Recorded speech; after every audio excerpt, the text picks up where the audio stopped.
Yeah. Yeah.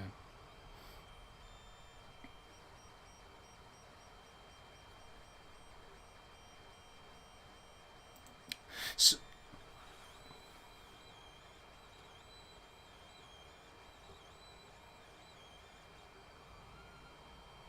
yeah. Yeah.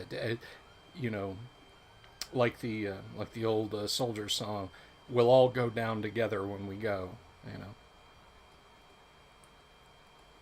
live as a team, fight as a team, and get blown to bits in your APC as a team.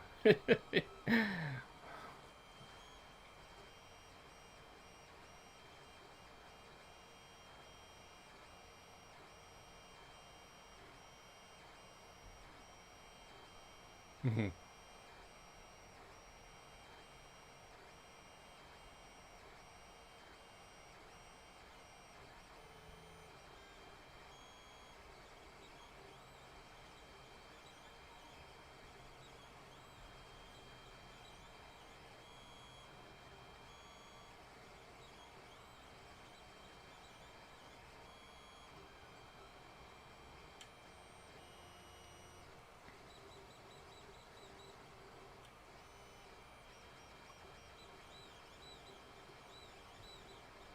Right.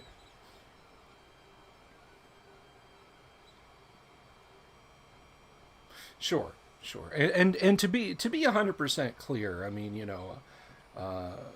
just for anybody out there who might be watching on YouTube or Facebook, um, you I'm not trying to horn in on Kyle's business. I would only do it if he said do the module bill.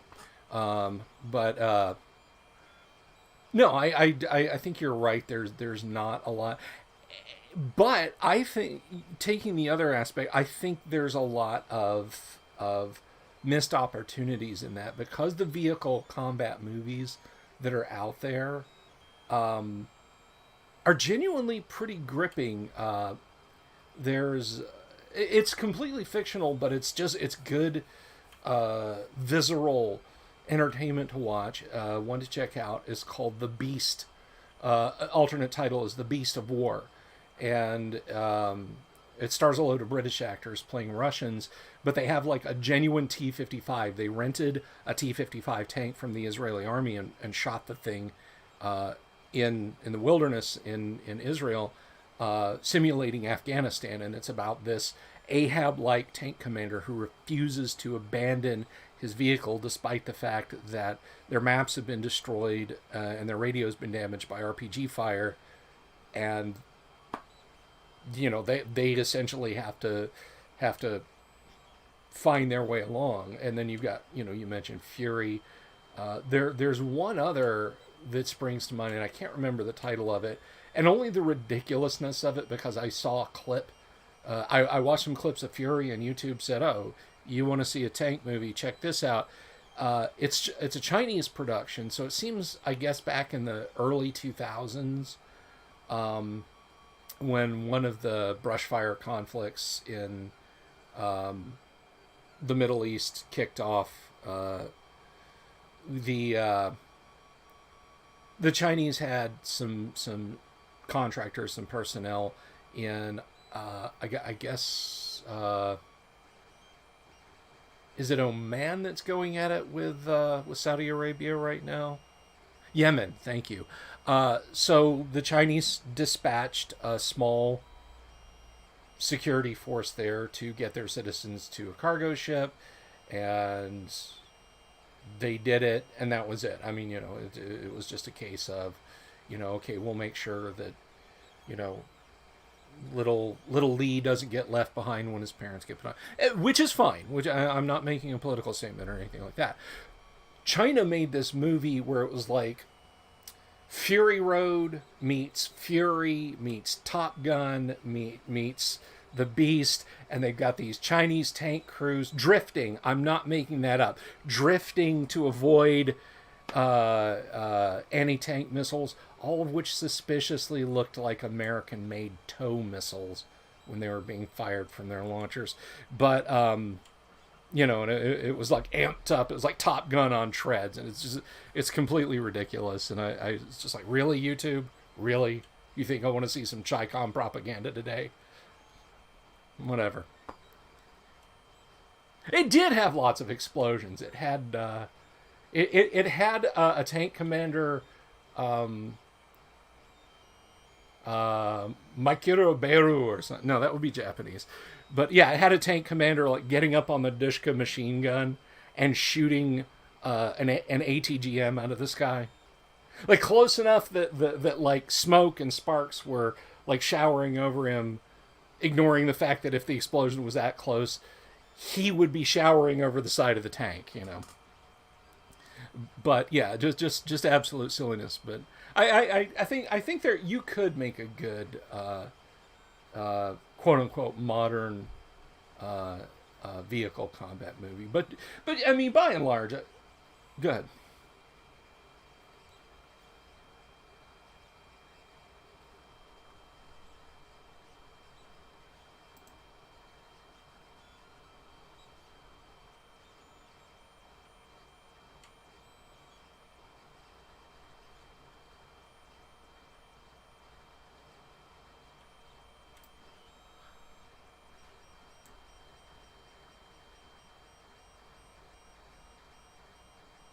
Mm-hmm.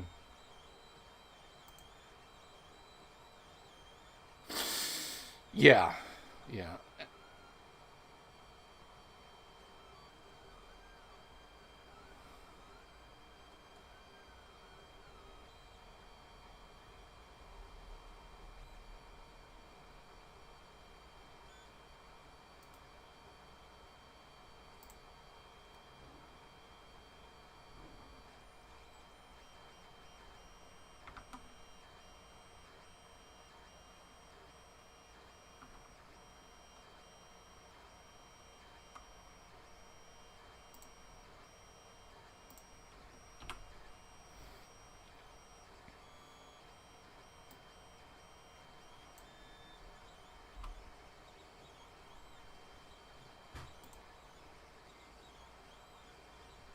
Yeah.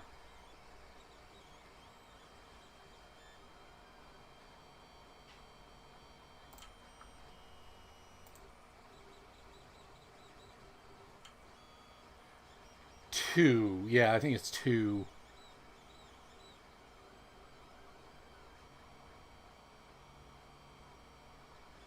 No, no, it's not. And it's funny. We used to like back in the very early '90s. When Warhammer 40K was called Rogue Trader. That was its main title. It was Rogue Trader Warhammer 40,000.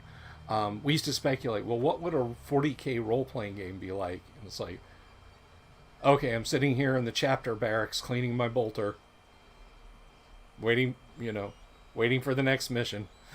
that's that's literally it. That's all. Although I will say, was it Cubicle Set? Like two different companies in the space of 8 years had a 40K RPG license.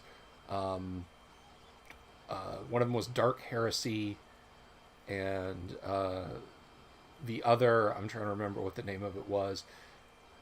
Um, but yeah, there were two separate companies, but they went a completely different way. They said, "Oh, okay." It was Rogue Trader. Yeah, it was Dark Heresy and Rogue Trader, and but both took the same premise that you are so far out in deep space that the Inquisition and the general government of the Imperium of Man can't really get to you, as it were. So, doing things that adventurers do, which in the 40K universe would just be straight up heresy and get you killed to death, you could go ahead and do. So they had to like make a little bit of contrivance because, yeah, if you're in the Segmentum Solar, that is the part of space that Earth is in, and you'd be like, I'm a swashbuckling superhero out to do good for humanity. You're a heretic, and we're gonna shoot you now. you know.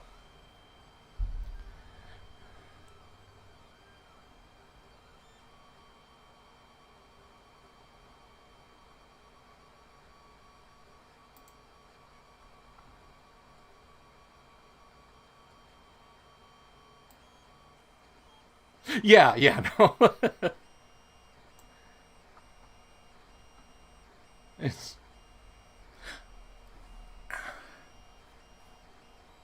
Mm-hmm.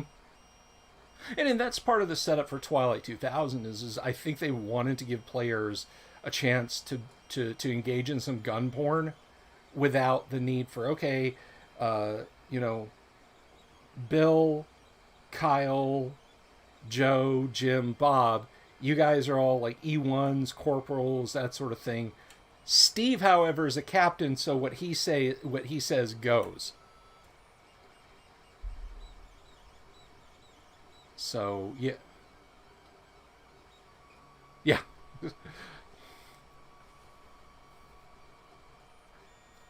yeah. You know, what are you doing this round, Bill? I'm loading a high explosive round.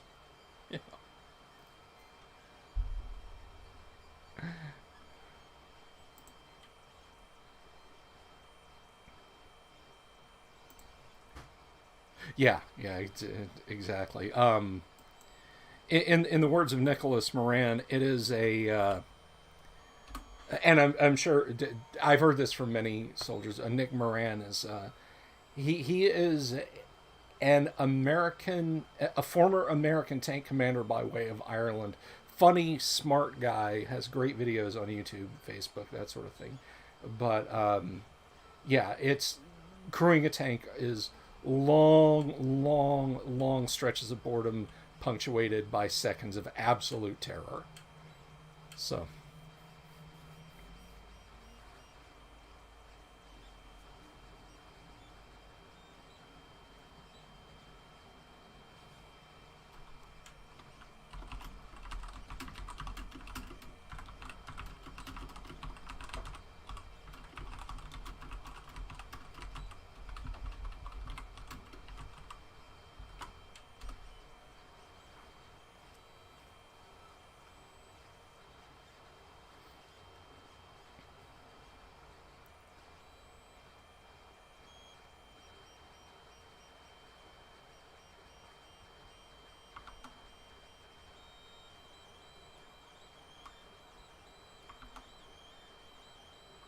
right.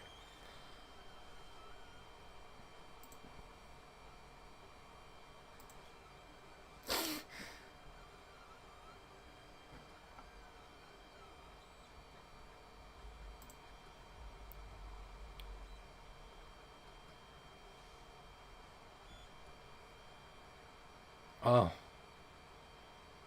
yeah, yeah.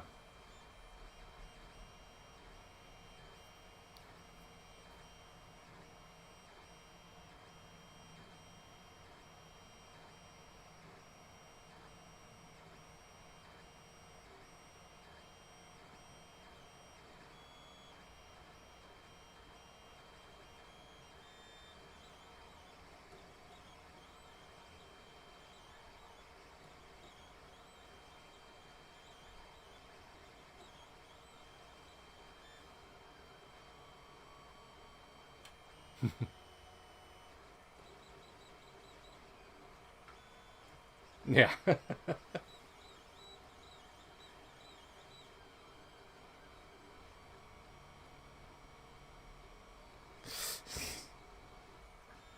Yeah.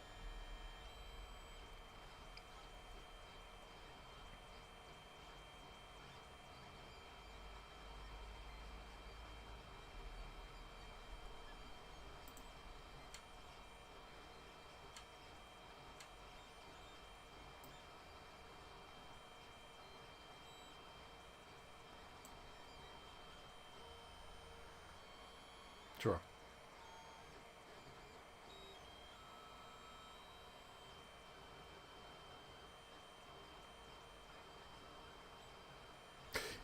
Yeah. Yeah.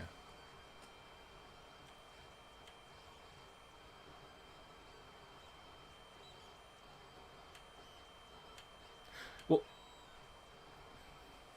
if you decide to not go with a hardcore heavy metal vehicle section, there's something that I believe is now in public domain that you should put in the conflict rules. I'm going to make the suggestion live. There was an American cartoonist who was a combat veteran through the Second World War, and he reported for Stars and Stripes, and he was in Korea and Vietnam, and he lived long enough to do a few to do a few strips for Stars and Stripes covering the Gulf War, but he did pass away in the mid '90s. But his name was Bill Maudlin, and his character is Willie and Joe. I think if you've never read Upfront Kyle, I'll send you a copy. And anybody out there listening, it's Upfront is his experiences with the U.S. Army coming up through Italy during the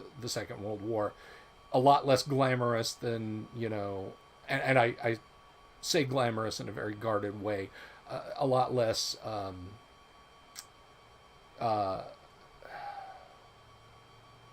A lot less visible, a lot less, promoted than through Central Europe. But he wrote about his experiences there, and I mean, some of them are funny and poignant and heartbreaking and brutal, but they're all to one good. And he took his strips, his one panel comics out of Stars and Stripes, and illustrated the book with them. And what his two characters, main characters in his strips, Willie and Joe. Willie and Joe are digging a drainage trench alongside a road, and there's a tank, a Sherman tank, parked next to them. And clearly the driver has said something, but Joe is looking up he's saying, "Oh, no thanks, we're fine. A moving foxhole attracts the eye." Because they're offering him a ride on the tank. It's like, no, that's yeah, a moving foxhole attracts the eye.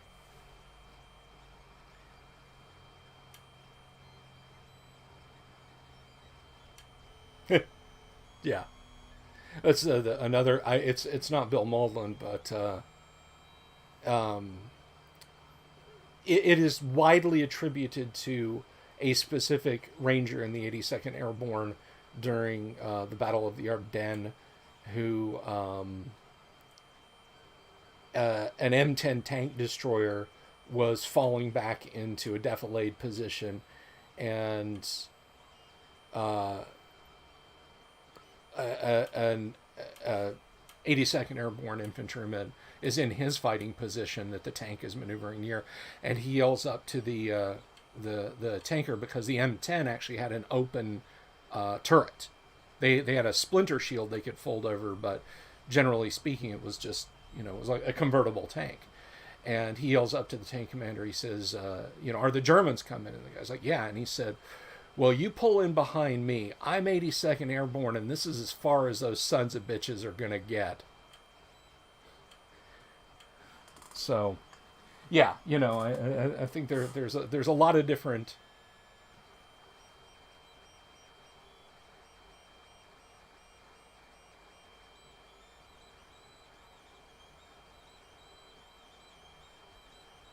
Mm-hmm.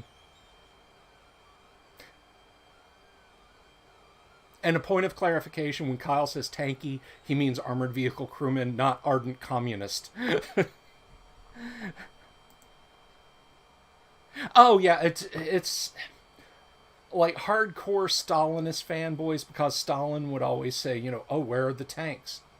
There's an uprising in Georgia. Where are the tanks?" So now you know.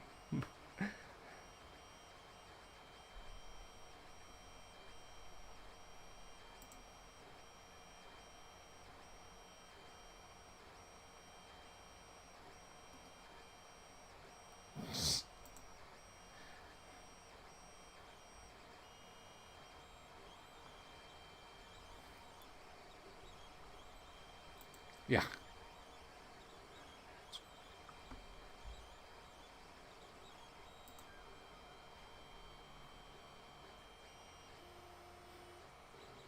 Yeah.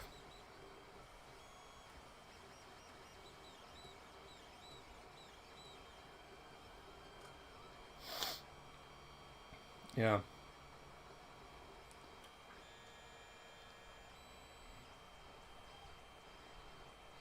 Well,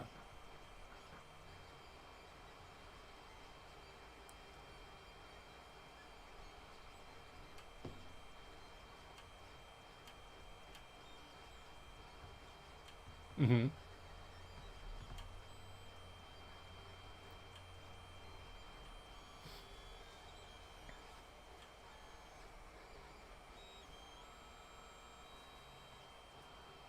Mm-hmm.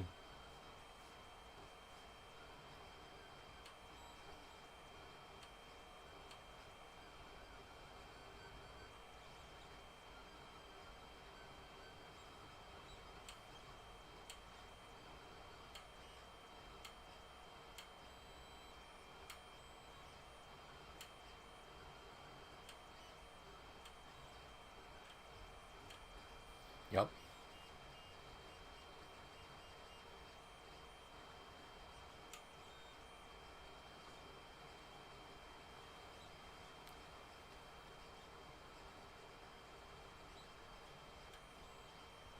Yeah. Yeah.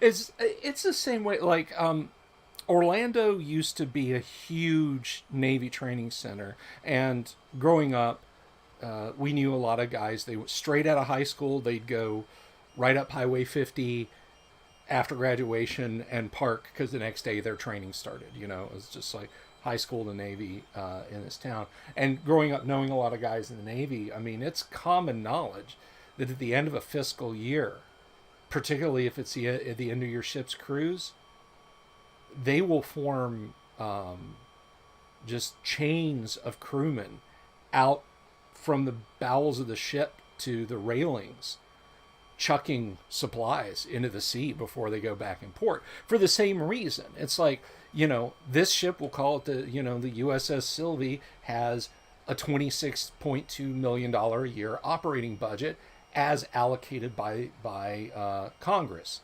If we come back in a port half full of office supplies and food and medical supplies and all that shit, well, they might just say, well, hell, you guys can do with half of the money we gave you next year. So you throw all that crap overboard. And I would imagine that the ocean floors, some 100 miles out from the major naval ports in the United States, if you were to go diving, they're just lined with the rusted hulks of computers and desks and photocopiers and tin cans and that sort of thing. And it was the same. It was the same thing with the yeah. Yeah, just start scooping stuff up off the ocean floor. Oh my goodness. Oh gosh. You know, one thing that I don't think, like, you've kind of vaguely mentioned it to me and I don't remember. And we're conversationally shifting gears here. We just dropped from first into fifth. So that grinding sound you folks hear is the live stream transmission groaning. Um, how did you like what was your like aha gaming moment? Like when did you start playing D&D or whichever RPG you started with?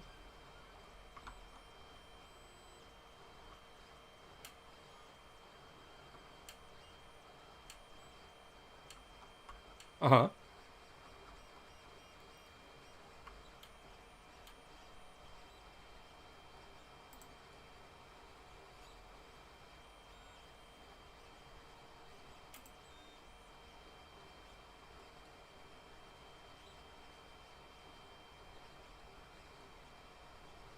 Sure.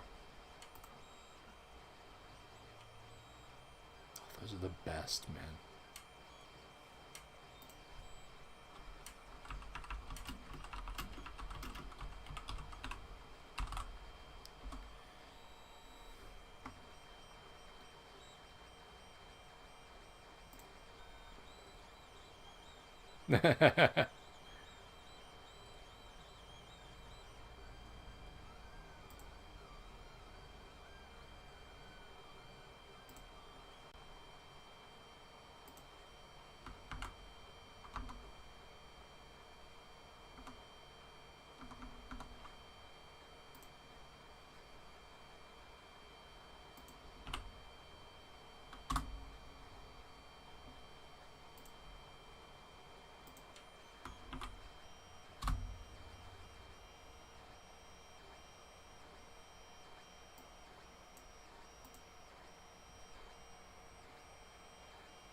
Mm-hmm.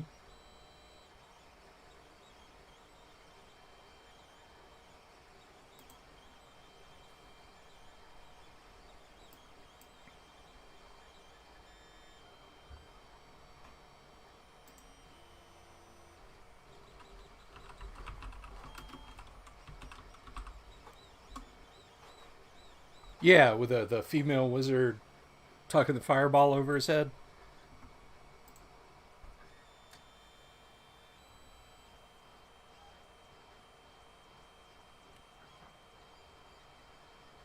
Oh, yes, yes. Okay, yeah. Right, I know. Okay.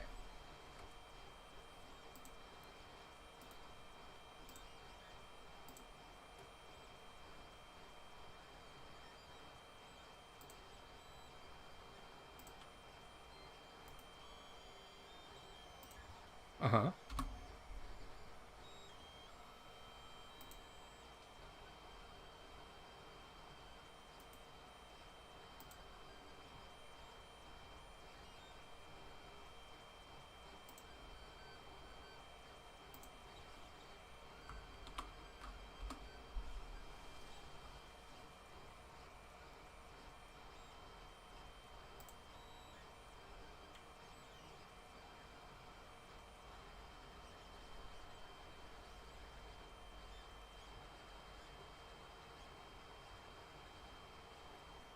Mm-hmm.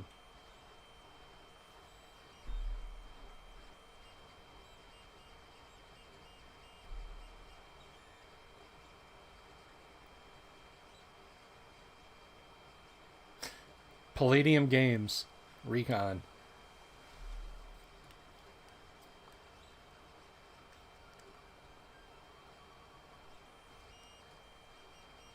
Yeah, well.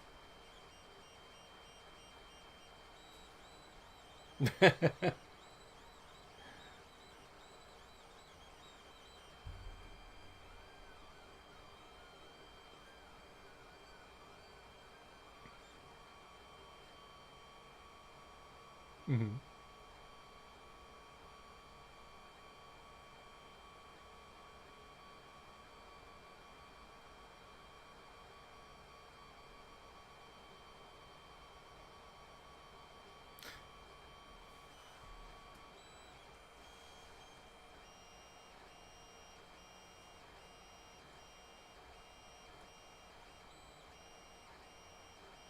Right,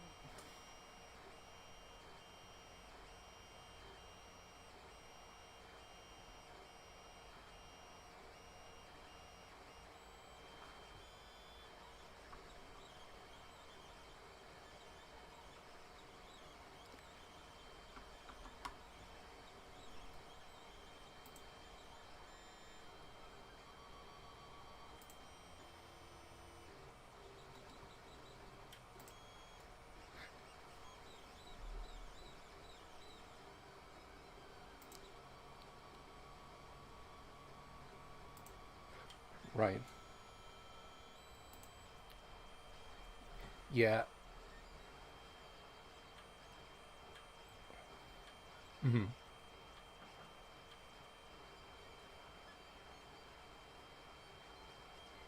Mm-hmm.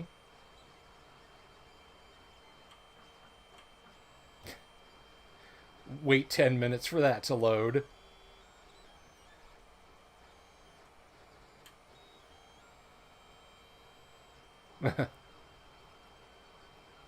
Yum.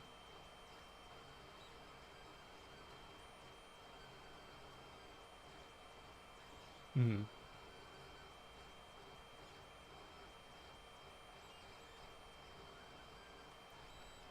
Yeah.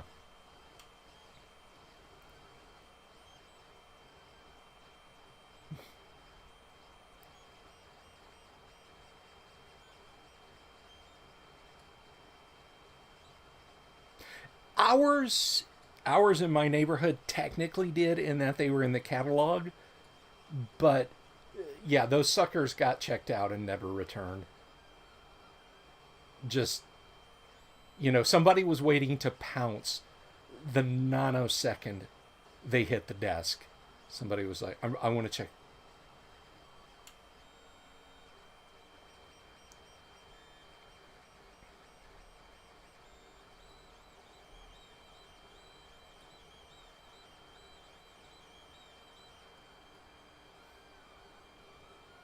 Yeah. Excellent. So, what was it pretty prominent in stores and stuff? You know, like you go.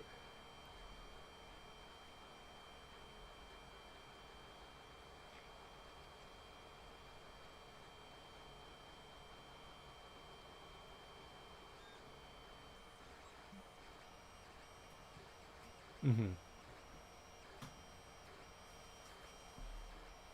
Right. Nice.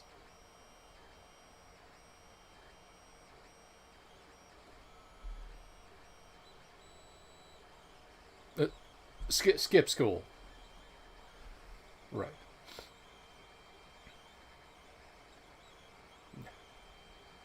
Yeah. We'd beg off class and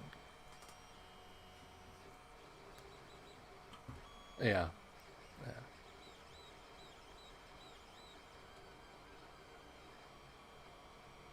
Yeah. There you go. There you go. And you know that's I'm kind of like of two minds. Like if I had a game store, you know, somebody like you know breaking out a notebook and furiously copying a rule book down in my store, I would just. Oh no, not yeah. I'm just saying in general. I'm just saying in general. You know, I'd be like, get lost, kid.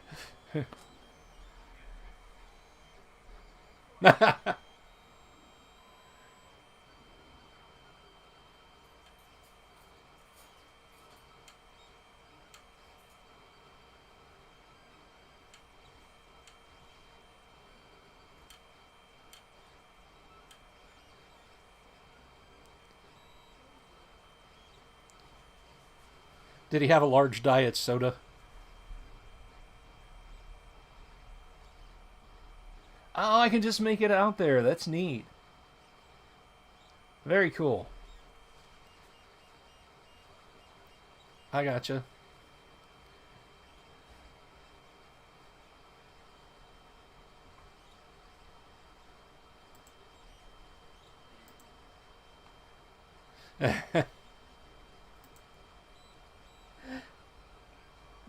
Yeah.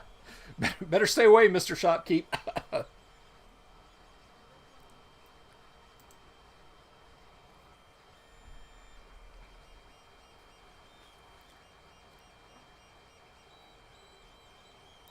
I mean, you know, what's awesome about like your startup is, I mean,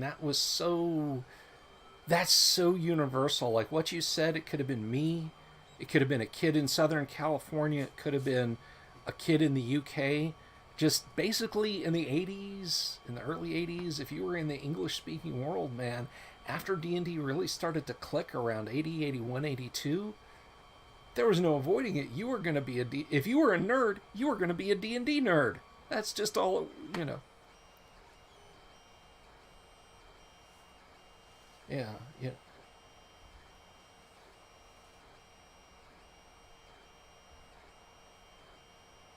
Yeah, what are you did like what you got some favorite aftermath? Yeah. That's is that FGU? Yeah.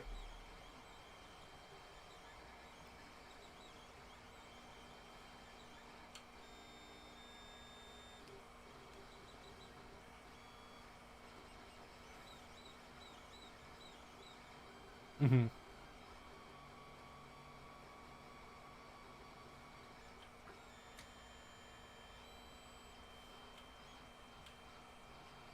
Mhm.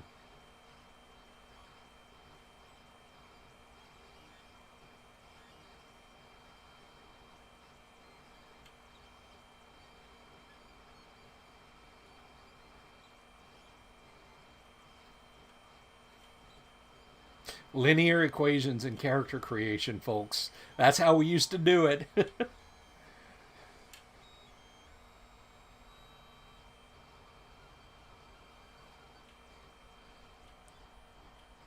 Yeah.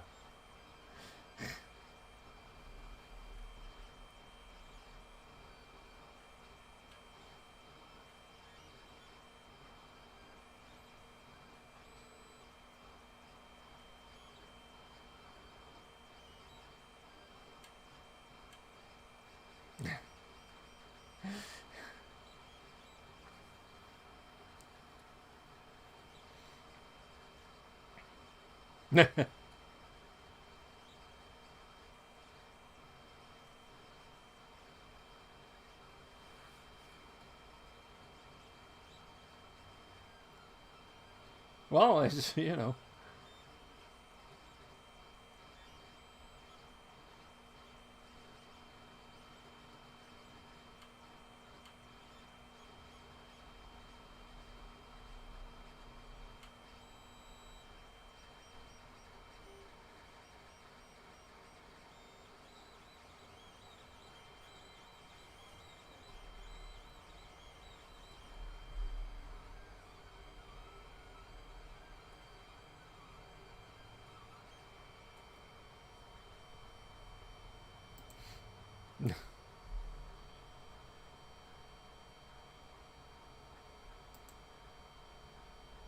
Hmm.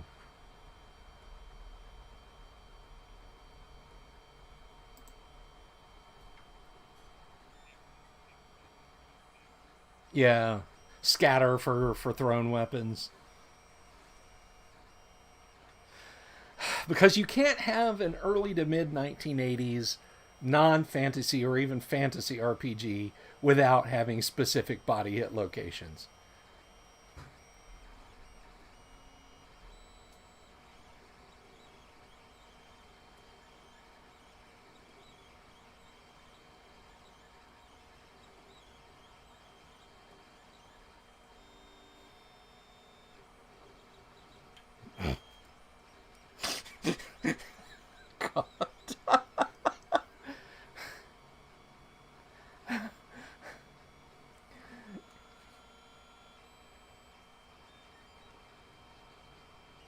God.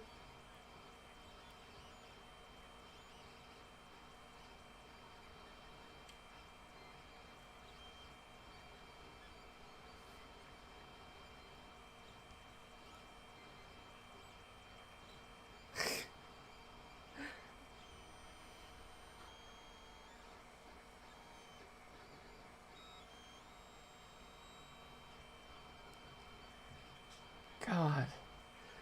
These rules are like the Bene Gesserit Gom Jabbar box. It's like, what's in the rule books?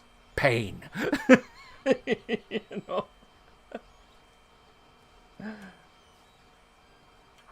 Yeah, tedium.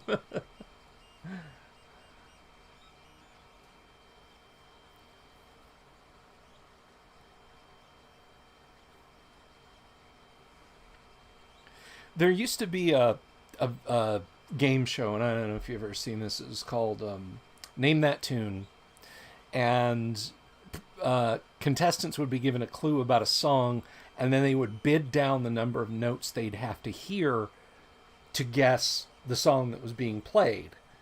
And rule systems from the inception of Dungeons and Dragons to today have been reverse name that tune. Well, I can create a fantasy game system with just with 10 rules. I can create a fantasy game system with 20 rules. I can create a fantasy game system with 120 rules.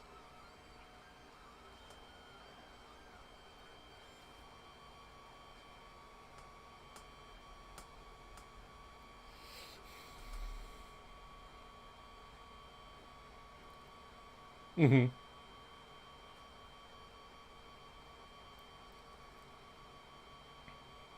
Mm-hmm.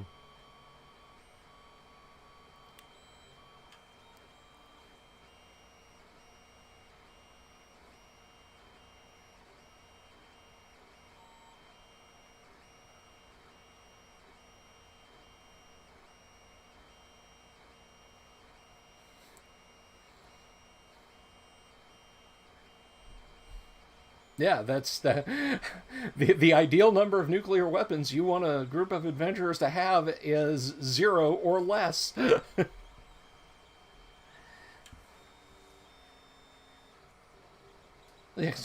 One is fine. Two, no, no, you're just being crazy now. And then speaking of post-apoc games, on the flip side, you've got Gamma World, and Gamma World's good fun. You know, if you want kind of a Gonzo science fantasy RPG, but You can literally find nuclear weapons just like laying on the ground. They're like random shit that you can trip over in Gamma Roll. Let's roll on the random trip over shit. Oh, look, a cruise missile with a neutron warhead. Oh, that might be useful. Let's drag that along with us. Yes, yes, and Gamma World does it. So, have you played any Gamma World?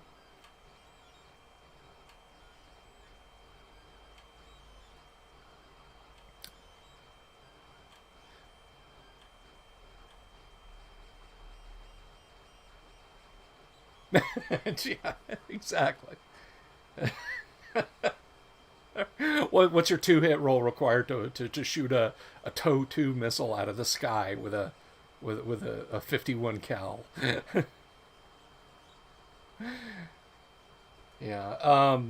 You actually GM some aftermath for myself and Aurora Williams back a few years ago. I had fun with it, but it all comes down to game master. You know, it's like I've got a game over on the shelf over there from Metagaming, which is the company that begat Steve Jackson games, but they also continued on their own way for a while. And it's called Dragons of Under Earth. And I think the rule book is half the length of Conflict, and it uses the in the Labyrinth rules. Well, GURPS. Like if you saw the rules for Dragons of Under Earth, you go, oh, this is GURPS. But I'd like to think, not breaking my arm, patting myself on the back, that I could run a game of Dragons of Under Earth and it be fairly enjoyable. And you made Aftermath fairly enjoyable. In fact, I was a little disappointed that we never continued it beyond the point we had, because we had taken down a kill bot, and using my gunsmithing skills, I had gotten the thing's heavy machine gun out, and we were getting ready to attack some bandits, and it was like, all right, well, next week we'll do this, and we went back to playing I think because more D&D players showed up, and we're like, oh well, we'll go back to Aftermath, and it just didn't work out.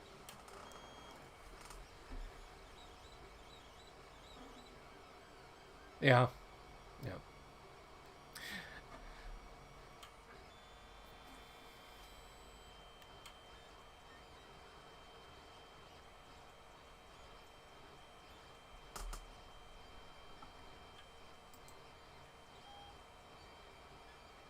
yeah.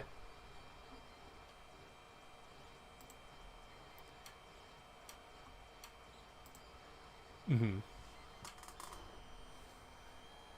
Yes. In which like 30 actions can be taken or something that's like that.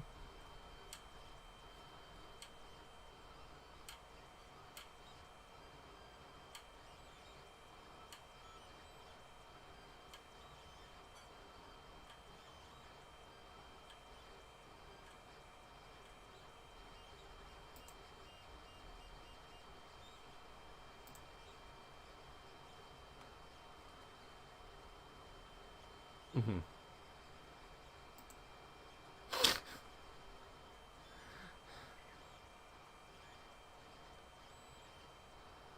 Right.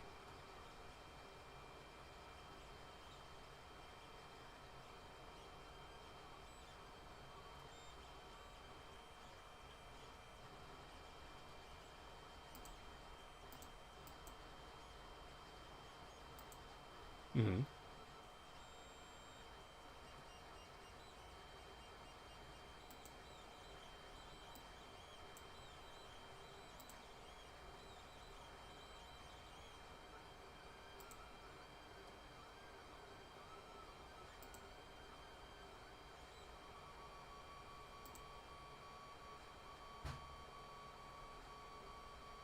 Hmm.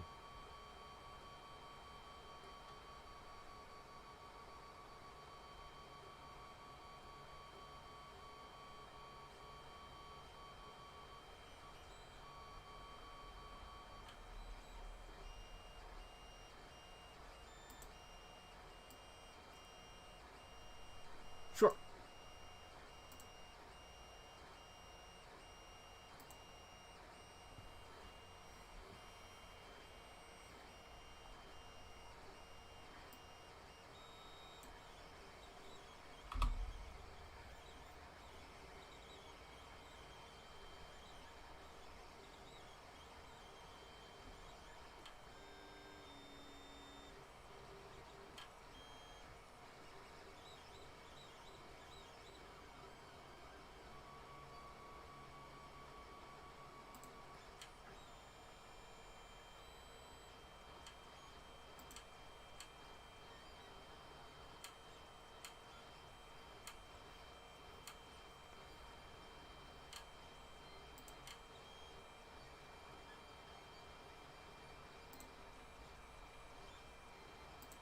Okay.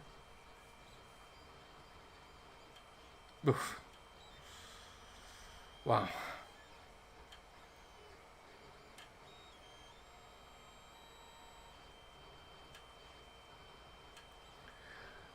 Damn. Damn.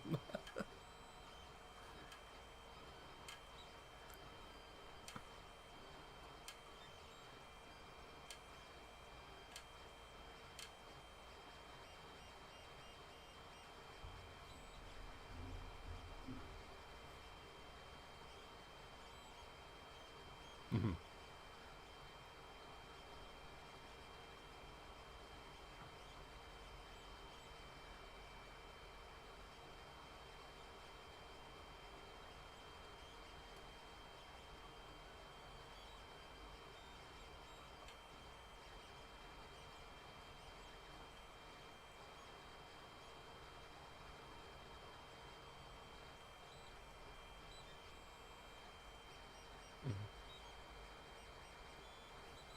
Right.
Yeah. Well.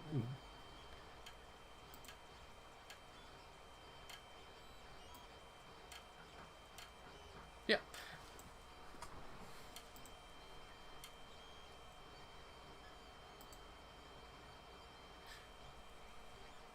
Yeah. Yeah. And that's what I've come back to before is like when people said oh well Bill you can play third man just it, you can play three. Just flip. Just use the armor classes the way you understand them. Okay, well, I don't like the challenge rating, so don't use the challenge rating system for 3E then, Bill. Well, I'd really rather use the more granular and finely defined saving throws. Okay, use AD&D saving throw system. It's not gonna be the end of the. Well, by the end of the day, when you're saying just do this, just do that, why would I buy that other set of rule books anyway? I got everything I need right here in AD&D, you know? But this way leads to edition warring, and edition warring leads to madness. So,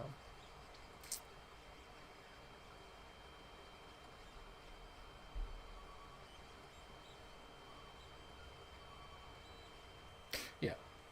Yeah. I mean, you made Aftermath fun by identifying what was fun about Aftermath and then running that for us.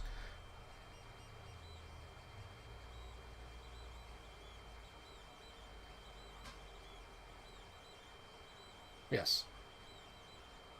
Hyper intelligent apes.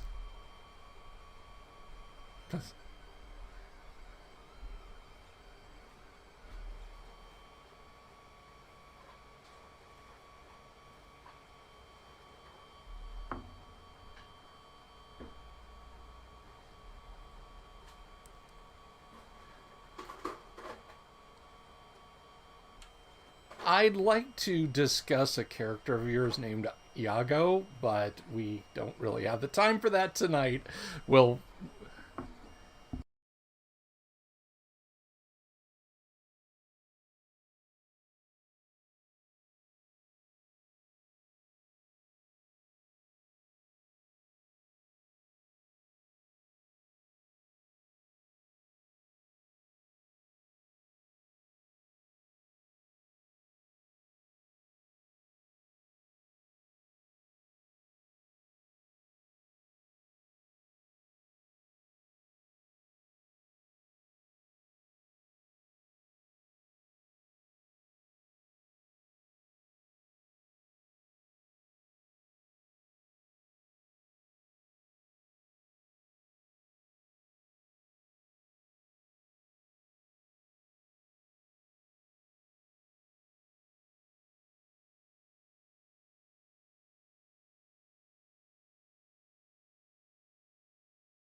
How about now?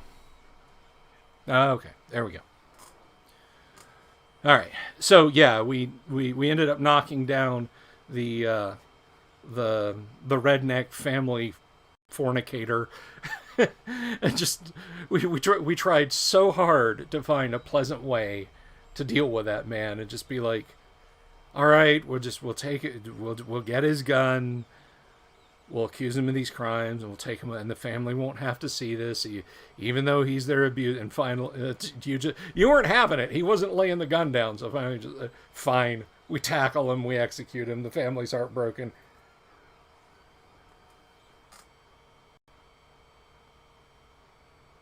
There you go. I cannot argue with that.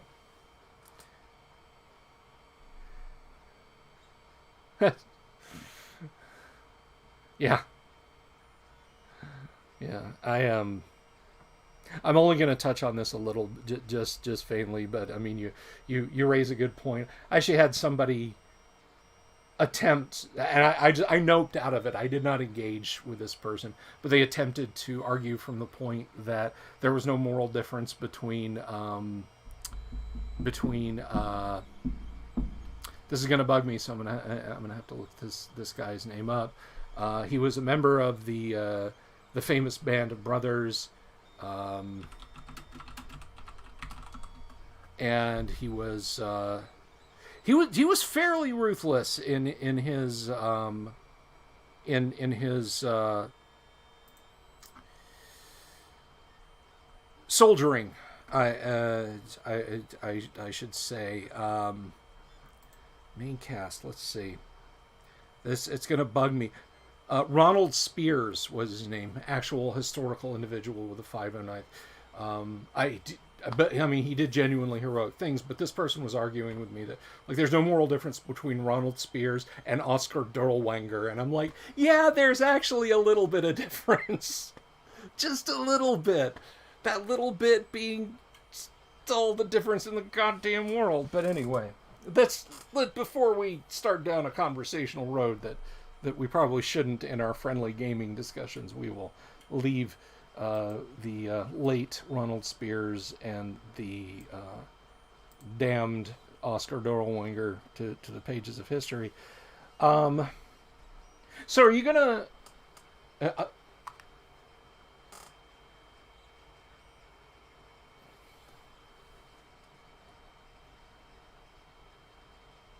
Okay. Oh.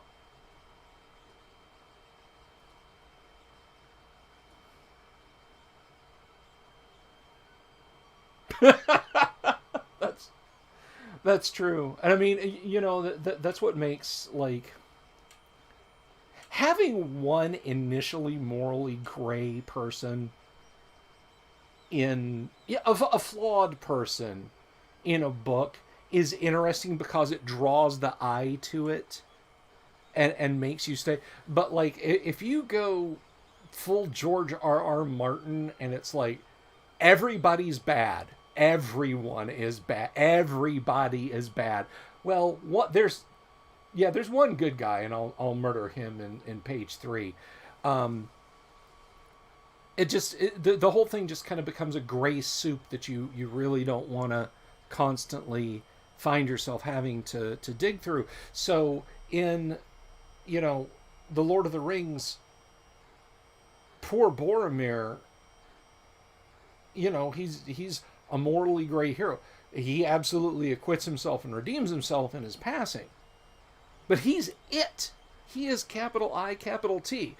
Unlike what Peter Jackson would have us believe, people don't go around moping about what they should or shouldn't do. If they're a good guy and they're bad, it's because they've been corrupted by the power of the ring. And that's the whole point of the series, is to purge the evil by destroying the ring. In the case of Theoden, once they got Wormtongue, who was Saruman's mouthpiece, out of the way, he was, oh yeah, that's right, I'm a good guy. And that was it. But everybody wasn't running around wringing their hands, screwing their sisters.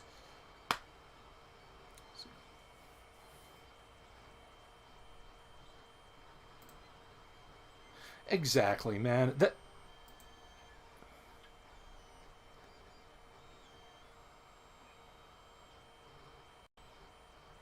Yes. Yeah. I mean, Stuart Marshall, one of the authors of Osric, made a point when this is, God, over a decade ago, somebody was trying that moral ambiguity bullshit on Knights and Apes Forum, and he said, of course orcs are always evil. Evil monsters are color coded, courtesy of the monster manual. You know?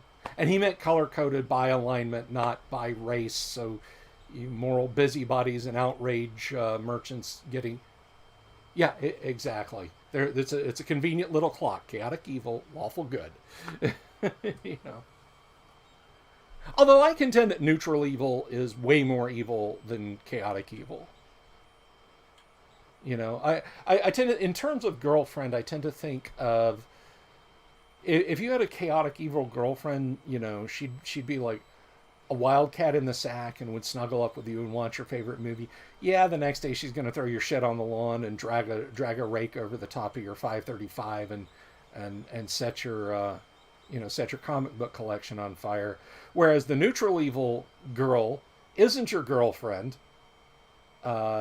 She's a Twitch streamer, and she screams at anyone who donates her less than $100. So, but anyway, oh,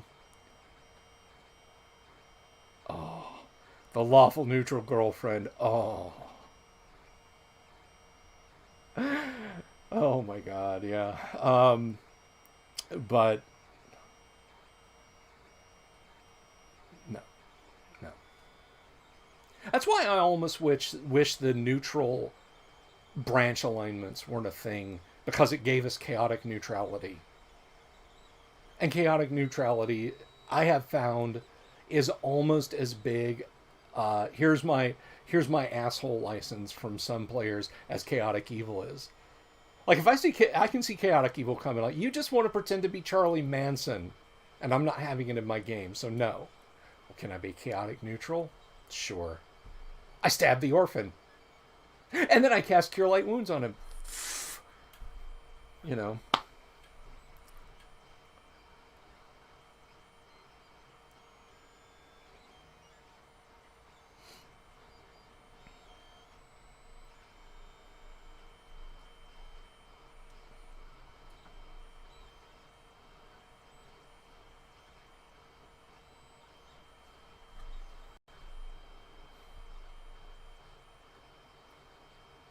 Yeah. Yeah.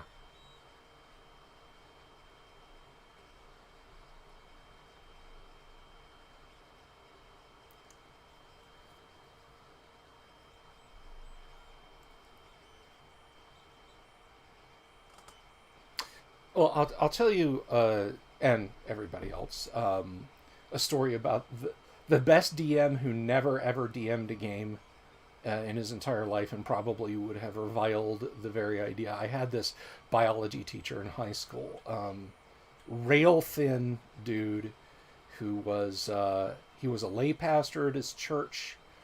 Always, he dressed to the nines when he came to school. His name was Thomas Lee. Had just this precise, clipped Southern drawl. I mean, this guy was the perfect Southern gentleman. And he would always wind up his lectures at the end of a class with any comments, criticisms, negative, nasty remarks. And of course, nobody ever did. And Mr. Lee was fantastic. I loved that guy to death. But one day on my way out of class, I asked him, I said, you always ask us if we have any comments, criticisms, or negative, nasty remarks. Well, what if we did? And he put his hand on a stack of books. I don't know what was in them. But he put his hand on a stack of books on his desk and said, Mr. Sylvie, I am prepared for that contingency. If I live to be 150, I'll never forget that little snippet of conversation. I am prepared for that contingency. That is what every game master should aspire to when the guy comes in and he thinks he's going to be some combination of Robin Williams and Charlie Manson. You should be prepared for that contingency. Thomas E. Lee, I remember you well, sir. God bless you wherever you are. just this, just this. Didn't even look up at me, not in a disrespectful way, but just sort of a, I am prepared for that contingency, Mr. Sylvie. Just patted a stack of books. He was a pip, man. He was a pip. But so are you gonna tune in tomorrow on the dual channel live stream awesomeness when we go all day? Tomorrow you gonna well, all day being relative. I mean, I'm not gonna crawl out of bed at 0 dark 30 and just sit here with my ass bolted to the chair. I'll never bend again. I'll have to like shuffle off at a 90-degree angle. But no, so tomorrow marks the 1 year anniversary of me making an idiot out of myself on the internet. Visually, that is. I've been making an idiot out of myself on the internet since 1989. But no, I will be celebrating the year's anniversary of the Crazy Gibberish live stream, which I started to hopefully help you guys, decent people. Many of you I've met in person. Some of you someday, Kyle, hope to meet in person. God willing, when, things suddenly became the opening scene from the Omega Man and our world got turned upside down. I started doing this to stop us all from going slightly stir crazy and to just let people know that there was somebody out there, that you weren't just typing at memes and shit posts that I would come on and I would say, hey, I got no guarantees for things being all right, but you can say shit to me, or I can talk to you or whatever. And so that's why I've done this, to let people know that they're not alone. There's people I know who get on the live stream and so on, and it's like, I live in this city. I'm a single person. I live in my apartment. I've been told I can go to the grocery store and the hospital if I need to. And that's it. I mean, what do you do if you're locked down like that? So that's why I've been doing this. And I thought, okay, well, I'm going to do this for a couple of months and then that's it. Well, here we are, But, and as I've always said, Kyle and anyone else listening, if there's one person who's watching this stream and they feel like, well, I can say hi to Bill and I can hear Bill talking to me and that sort of thing. Not like I'm some great messianic figure or anything, but, if I'm doing it for that one person, I'll keep doing it. And yeah, there have been times when I've taken breaks over the holidays and such, or just a week to refuel the main gas tanks and things, but I do it, and I've been doing it for a year, and we're gonna celebrate it tomorrow. I'm gonna BS. I'm gonna show some cool stuff off that maybe I've shown off before, maybe I haven't shown off before. I don't know, but to wrap up the evening, possibly I may keep going afterward if people want me to, but the highlight of the day tomorrow will be at I'm going to do it at 8 p.m. Eastern Standard Time. Kyle, I'll let you know when that's going to be for your time. I will be playing an audio interview that I did with Gary Gygax that I recorded back in 2002 when Gary was still with us. I will be playing the audio for that in its entirety, and you can tune in and you can listen. So it's, kind of like, gosh, who can I get to be on the live stream tomorrow? Well, there's Gary. So I've been sitting on that for a long time, and it's gone on. I've sat on it long enough, and I want to share it with everyone. So that's going to happen. I may do some antique RPG roadshow stuff that I haven't done before. I may hit the highlights of my favorites. Folks are going to pop in and pop out because what I'm going to do, for your information, Kyle, and anyone else who's listening, is I'm going to do it through Discord like I'm doing it right now. If you want to talk, if you want to come in on the Discord server, and you got to do voice and video, I won't accept any audio only calls. And I certainly won't accept any video only calls. That would just be weird. My own audio problems aside. But so I'll have it set up on Discord. And if you want to hop in, you message me either on Facebook or on YouTube because I'll be dual streaming it again. It appears to be working.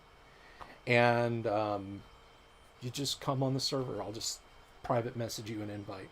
And you come on the server, and we'll do just like me and Kyle are doing right now. And I hope you're there, Kyle, too. If you can pop in for 5 minutes, 15 minutes, however long you want to stop by, please feel free. So that's the big thing tomorrow. Friday, I don't know. It depends on how burned I am after spending hours and hours and hours live streaming tomorrow. But there's always a chance I could do a random video on the weekend. Next week, starting on Thursday, is GaryCon. Might you attend GaryCon, Kyle? Like a night game? Oh no! It's virtual. It's all online. It's all online. You could sign up, and the games don't really conflict schedule wise with you. I don't think. Like a night game would be midday for you. I've got stuff. I've got Operation X80, which is Gamma World. That's happening on Thursday. Friday, I've got Greyhawk Graveyard Gold Rush. That's Friday evening. Saturday, I've got 2 AD&Ds Saturday, one of which is full. Unfortunately, Lost Crypt is full. I said it for 8. I was feeling conservative, so I said 8. Expedition to a Sunless Sea, however, that is Saturday evening, and that still has a few slots left in it. I think that one's got 5 slots left. And then Sunday, like lunchtime-ish Sunday, I'm doing Twilight 2000 game that's fully open. So, dude, I mean, I don't think it really would be schedule-wise impossible if you wanted to hop in on a game. Even if not mine, there's plenty of games you could get in. So, food for thought for you and for anyone else. So, because I know you and I, like, our schedules are like you're traveling backwards through time compared to me or something. It's 2133 and I'm back in 1862. Yeah. Yeah. Yeah. Your and mine's, our gaming schedule is just, there's so many, it's like, on the one hand, the internet facilitates, like, you and I being able to occasionally game together. And there's there's a fellow, Lux Gabor, out of Hungary, who's like, oh man, I would love to game with you. I'm like, oh, I'd love it if you could game with us too, Lux. My Monday night games would occur between like 4:30 and 8:30 in the morning for him. It would not work. He's not. Damn it, Lux. It's exactly that's my point. You tell him, Kyle. So yeah, it would be wonderful if you swing by tomorrow. I'll definitely hook you up with the Discord thing, and just pop into the server and say hi. Because you, Kyle, and I'm not gonna, I realize if you wanted sunshine blown up your ass, you could sit around the house with a length of short tube and a flashlight, but no, it's a lot of fun having you as part of the live stream, dude. It really is, and I'm glad I was able to figure out how to make it work so that I can do the 2-channel stream. Although technically, I've been told that this is a serious violation of Facebook policy and they could yank my account for this. So, you know, I guess I'll have to keep an eye out or two for Facebook cops.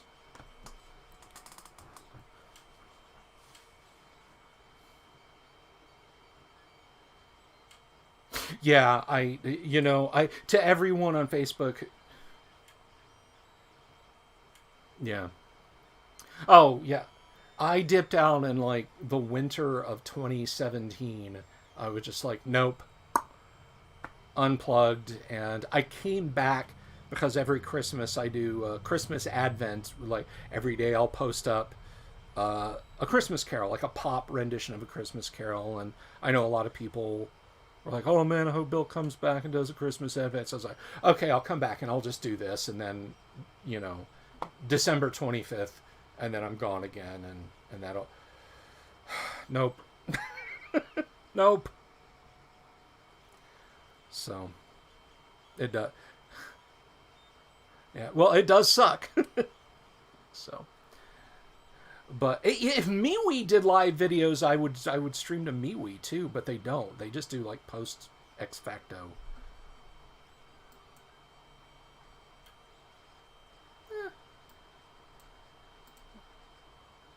Yeah, yeah, exactly. I mean,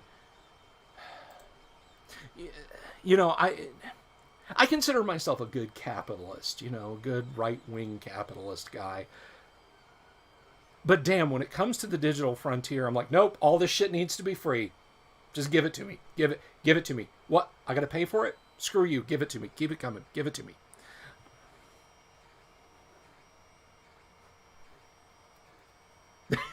Yeah.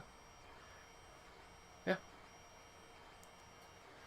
Well, you know, there's the kind of scary conspiracy theory thing is that, you know, when the product is free, it's not the thing being sold. You are.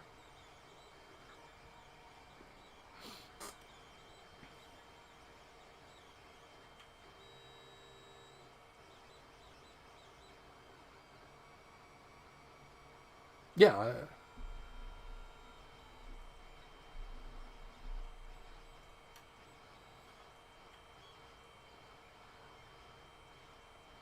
Yeah.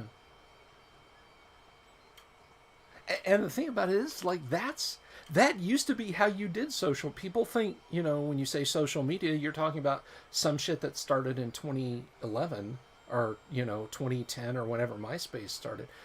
No, kids. There used to be People Link.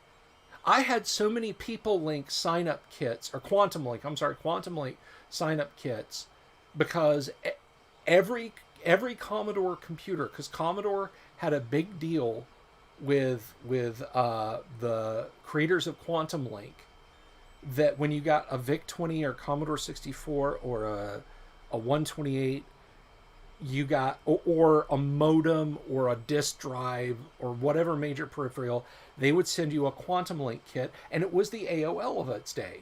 And there were chat rooms that, like when you and I message each other on Google on Google messaging, that Quantum Link had that. It had it almost 40 years ago. But Quantum Link had a a monthly subscription cost.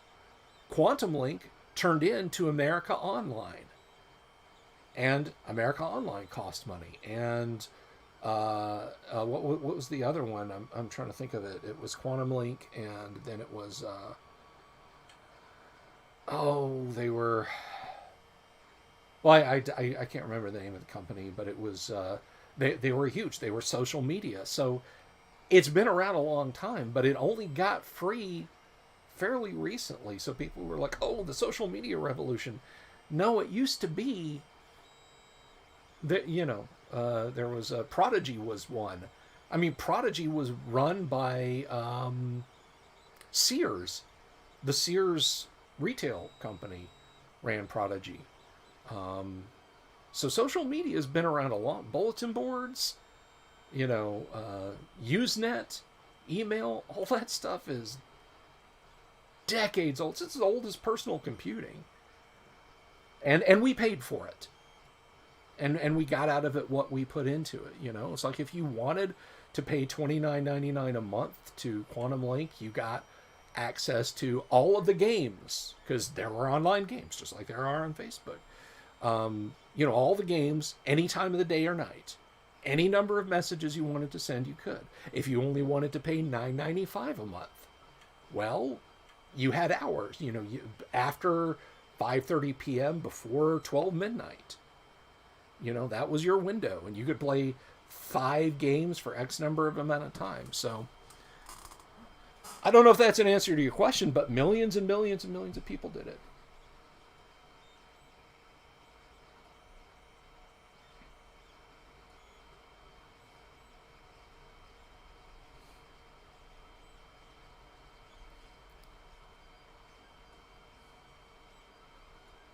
Yeah.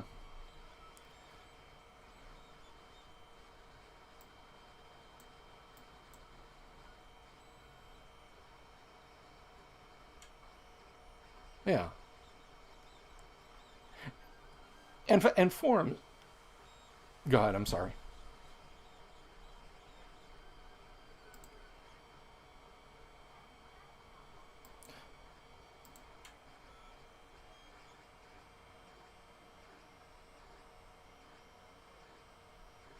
Yeah. And I mean,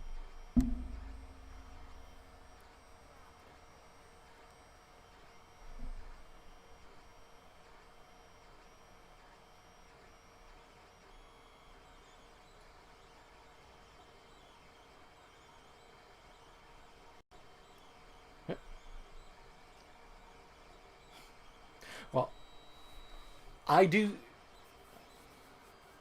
There you go. I rail against Amazon, but I tell you, I've kept Amazon because I got my Magnum PIs on Amazon. I can go in and watch. Dude, I gotta have Magnum PI. I'm sorry. I do. You know, it's like if there's a like a vintage and it's over the air broadcast. It's not even a streaming service called Me TV. Um, and they show Magnum PI and Simon and Simon on Thursday nights, just like it came back in the day. But damn it, I can't wait a week to see an episode. If I'm puttering around the kitchen at 10:30 on a Saturday morning and I'm like, I want to see the one where Higgins got hit on the head and thinks he's still in World War II, I want to see it right then. I don't want to wait 7 weeks for it to come back around in rotation.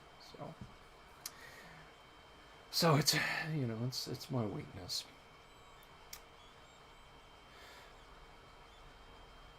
We are. When I start talking about old TV, specifically Magnum PI, just like Magnum PI, we gotta, you know. So I will see you tomorrow. Hopefully I will see everyone tomorrow. Don't miss it, because I am not gonna leave the Guy X interview up forever. Certainly out of a lot of respect for his family. So come in, listen. I won't be responding voice. I will not talk over it. My voice is on the recording. It's not just Gary talking for an hour. But please do come in and give it a listen, because you won't want to miss it if you've never gotten to hear Gary hold court on a lot of interesting topics.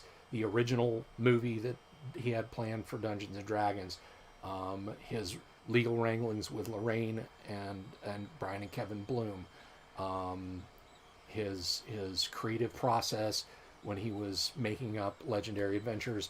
You don't want to miss any of that, folks. So I guess we'll go ahead and call the ball. Kyle, it has been a stone groove. I will see you next time, okay? Alrighty, man. Thanks for being here. You are my favorite guest host. Hopefully see you tomorrow. Definitely see you next week. Peace, my brother. A lot of fun, man. Thanks for a great show, dude. It was a blast. I will see you